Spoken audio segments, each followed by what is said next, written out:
በኢፌድሪ የወንጀል ህጋችን ላይ ምን ያክሎቻችንን በተጨማሪ ቅጣት መካከል በተግሳጽ፣ በምክር፣ በወቀሳ ወይንም ደግሞ በይፋ የተበደለውን ሰው ይቅርታ ጠይቆ የሚያሳስብ ሲሆን በአንቀጽ 136 ላይ ማረጋገጫ ቃሉን አልሰጥም ያለ እንደሆነ ይህ ወንጀለኛ በማረፊያ ቤት እንደሚቆይ ኢፌድሪ የወንጀል ህጋችን አንቀጽ 123 ላይ አንቀጽ 124 ንዑስ አንቀጽ 1ን መሰረት አድርጎ ተገበር ስለመሆኑ ወይም ደግሞ የዛ ወንጀለኛ መብት ቅድም በገለጽኩት አኳኋን ከ5 ወር እስከ 6 ወር ሊታገድ የሚችልበት ሁኔታ እንዳለ ይገልጻል ማለት ነው።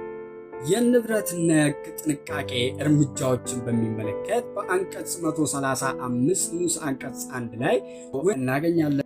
ተመልካቾቼ ይህ በሁለተኛነት ደረጃ ወይም ደግሞ ተጨማሪ ቅጣት የሚወሰኑ የቅጣት ውሳኔዎችን በተመለከተ ሌሎች ተጨማሪ የቅጣት አይነቶች ያሉ ሲሆን እነዛን ደግሞ በተከታዩ ክፍል ይዤላችሁ የሚቀርብ ይሆናል።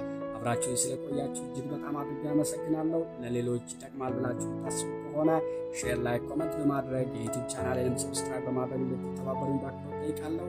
መልካም ቆይታ።